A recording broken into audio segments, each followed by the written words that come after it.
Hey guys, welcome to gossip and glam. तो आज हम बात करने वाले हैं उस इन्फ्लुएंसर के बारे में जिसमें इन्फ्लुएंस करने का कोई भी क्वालिटीज नहीं है, स्टिल वो इन्फ्लुएंसर है। Yes, you guess it right. हम बात करने वाले हैं अपूर्वा AKA रेबल किड के बारे में। तो अभी रिसेंटली अपूर्वा के एक्स बॉयफ्रेंड उत्सव दहिया ने उसके अगेंस्ट एक सॉन्ग डाला है जो कि बहुत ज्यादा वायरल जा रही है। एंड अपूर्वा का जो बेस्टी है सूफी मोती वाला, उसने भी ये क्लेम किया है that they are not friend any more. Okay, so let's talk about everything. तो सबसे पहले बात करते हैं उत्सव एंड अपूर्वा के रिलेशनशिप के बारे में। उन दोनों ने 2023 के स्टार्टिंग में कुछ महीनों के लिए डेट किया था, और अगर आप उत्सव की मान लो तो उन्होंने अपने सॉन्ग में क्लेम किया है कि उनकी डेटिंग 20 वीक्स तक चली। ब्रेकअप के कुछ दिन पहले they went on a Thailand trip, जहां अपूर्वा एंड उत्सव के साथ रीदा भी थी। उस टाइम पे Apoorva and Rida best friend हुआ करते थे। उन्होंने ट्रिप से बहुत सारे रील्स अपलोड किए, जैसे कि कपल रील्स उत्सव के साथ एंड बेस्ट फ्रेंड वाली रील्स रीदा के साथ। लेकिन ट्रिप के कुछ दिन बाद ही अपूर्वा एंड उत्सव एक दूसरे को अनफॉलो कर देते हैं, और फिर अपूर्वा ने अपने पॉडकास्ट चैनल पे रिवील करती है कि उत्सव और उनका ब्रेकअप हो चुका है। Most of you already guessed it, but Utsav and I are not together anymore. I can wait for the slut shaming gold digging takes on me now. Next जीजू रिवील शादी पे ही करूंगी अब, ये कहना था अपूर्वा का। अब उनका ब्रेकअप म्यूचुअल नहीं था। शी रोड म्यूचुअल जैसा कुछ नहीं होता लाइफ में, but guys it was mutual. और उसने सरकास्टिकली बोला था ये कि ब्रेकअप म्यूचुअल नहीं था। तो अभी अपूर्वा के 4.4 मिलियन फॉलोअर्स हैं एंड उत्सव के सिर्फ 95K। तो ऑब्वियसली रिलेशनशिप में उत्सव को लाइमलाइट मिला, क्योंकि अगर आप किसी फेमस इन्फ्लुएंसर को डेट करते हो तो you get the attention. Breakup के बाद भी अपूर्वा ने डायरेक्टली और इनडायरेक्टली उत्सव को टारगेट करना स्टार्ट कर दिया था। एग्जाम्पल के लिए, जब अपूर्वा अनुपम मित्तल के साथ एक रील बनाई जहाँ पे उसने बोला, मुझे एक अच्छा लड़का ढूंढ के दो, घटिया लोगों को डेट करके मैं थक गई हूँ। और ऑब्वियसली सबको लगा कि ये उत्सव के लिए था। फिर रीदा भी अपूर्वा के साथ मिलके इनडायरेक्टली उत्सव को टॉन्ट करने लगी, जैसे never settle for less, won't settle again, let's find you the one who would inspire you to make a reel with all of this happening to you and not the one who would had to teach you all this। And उसके बाद audience ने उत्सव को gold digger and user बोलना start कर दिया था। तो अब उत्सव ने ये सॉन्ग पोस्ट किया। गाने का नाम है क्यूट लिटिल रेड फ्लैग्स और लिरिक्स कुछ इस तरह के हैं। Baby, here's the thing, we dated 20 weeks but you have been throwing shit on me for an eternity and I just don't know what to say anymore. Stop spreading lies about me because I haven't told you the truth about you. Just listen to this carefully now. झूठ पे झूठ क्यों बोलती है तू, जहाँ से हम आते हैं प्यार से समझाते हैं। सुन ले अब ये गाना, तमाशा नहीं बनाते हैं। सॉरी बोलने आई, कहती है बेबी आई लव यू।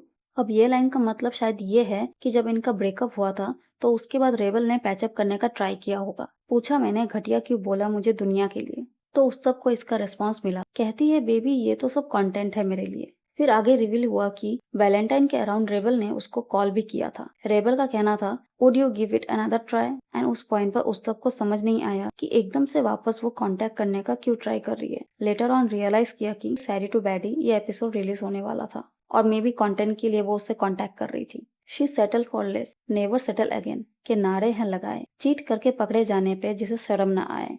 और यहाँ उत्सव ने रिवील किया कि उस पे चीट किया गया था। अपने दोस्तों के साथ फैलाई थी तूने झूठी कहानियां, ये दोस्ती भी झूठी, सारी आशिकी अय्याशियां। ये मोस्ट प्रोबेबली रीदा के लिए था जो टॉन्ट कर रही थी, क्योंकि ब्रेकअप के टाइम रीदा भी उस सब के अगेंस्ट कमेंट कर रही थी। फिर उसके बाद उत्सव ने एक लॉन्ग कैप्शन लिखा, अब अगर कोई बकवास करेगा तो मैं सीधा रिसिप्ट निकालूंगा। Never try to gain sympathy by fabricating lies and pushing false narrative just to make content and assassinate someone's character online. Having a big following doesn't give you the right to bully your way by rage baiting your audience and unleashing them on others.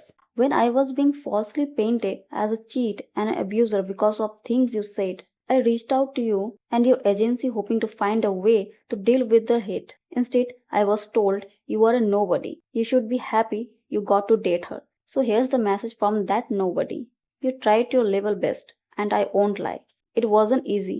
But I'm still here, still standing. That should tell you something. Your big numbers only matter on an app.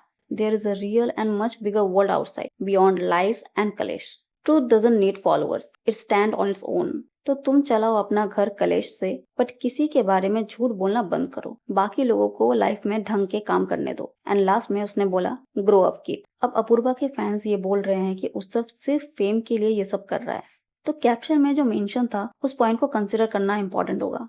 उसने rebel की agency को reach out करने का try किया, अपना problem share करने का भी ट्राई किया और सॉल्यूशन ढूंढने का ट्राई किया। But according to him, return में उसको ये सुनने को मिला, you are nobody, you should be happy you got to date her. तो अब उस सब का कहना ये है कि 1 साल तक उसे कंटिन्यूसली अब्यूजर और चीटर बोला गया, इसीलिए अब उसने अपना साइड खुद क्लियर करने का डिसीजन लिया। और अपूर्वा ने भी अभी तक कुछ भी क्लैरिफाई नहीं किया, लेकिन बस उसने एक फोटो स्टोरी में डाली जहाँ पे वो और उसका फ्रेंड मिडिल फिंगर शो कर रहे थे। और ये स्टोरी उस तक के गाने रिलीज होने के बाद ही आई थी। और अब बात करते हैं सूफी मोतीवाला एंड अपूर्वा के बारे में। दोनों बेस्टी हुआ करते थे। सूफी एंड अपूर्वा ने पहले काफी सारे कोलैब्स की थी और दोनों को एक इनसेपरेबल डुओ माना जाता था। लेकिन अब चीजें बदल गई थी। रिसेंटली सूफी ने अपूर्वा को अनफॉलो कर दिया एंड सडनली ही got close to Rida. And Rida के साथ क्लोज होने की वजह से उसे अपूर्वा के फैंस से हेट मिलना स्टार्ट हो गया। एंड देन ही share this story very sad no more lies. उसके बाद उसने कहा कि उसे काफी सारे मैसेजेस आए जहाँ पे लोग ये बोल रहे हैं कि he took clout in Apoorva's name and used her for fame and now ignoring her. उसके बाद सूफी का रिस्पॉन्स था, मैंने कभी अपूर्वा के साथ रील पे कोलैब नहीं किया। 2 बार मैंने उसके साथ कंटेंट बनाया जो कम्प्लीटली अपूर्वा के पेज के लिए था। So no, I am sorry, I did not use her for cloud, I don't need her for cloud, I wanted to be friends with Apoorva, not the rebel kid. When there was no accountability constantly for how I was being treated, I distanced myself. I even requested her to ask her audience to calm down because they have been abusing me for no reason. Sadly, this person who called me her best friend has no concern for that. And or that fact that maybe I am hurt, that is why I am not friends with her anymore. Keep it cute, keep it moving. I don't care about anything. You think I am a horrible person? Okay, but I have worked hard to build myself. I won't let a bunch of children discredit that by spreading misinformation. तो सूफी ने अपना friendship जो है वो अपूर्वा के साथ and कर दिया। और ये वही पैटर्न है जो अपूर्वा और रीदा के बीच हुआ था। जब उनकी दोस्ती खत्म हुई थी तब अपूर्वा ने इनडायरेक्टली रीदा पे टारगेट किया और उनके फैंस ने रीदा को हेट देना स्टार्ट कर दिया। बेसिकली अपूर्वा हर चीज को कंटेंट बना देती है और उसकी स्टोरी में हमेशा बाकी सब विलन बन जाते हैं। और प्रॉब्लम उसके टॉक्सिक फैन बेस की भी है जो बिना सेकंड थॉट के किसी को भी हेट देना स्टार्ट कर देती है। एज एन क्रिएटर जब आपको पता है कि आपके फैंस इतने ज्यादा इमेच्योर हैं तो थोड़ा सा माइंडफुल होना चाहिए। अगर आपके एक्स या फ्रेंड को हेट फेस करना पड़ रहा है तो एटलीस्ट उनके लिए स्टैंड लेना चाहिए। सो गाइस, आपको क्या लगता है इस पूरे कंट्रोवर्सी के बारे में? कमेंट सेक्शन में जरूर बताना। और अगर आपको ये वीडियो पसंद आया हो तो लाइक करो, शेयर करो और ऐसी अपडेट्स के लिए do subscribe the channel. And thanks for watching. See you in the next video. Till then, take care and bye.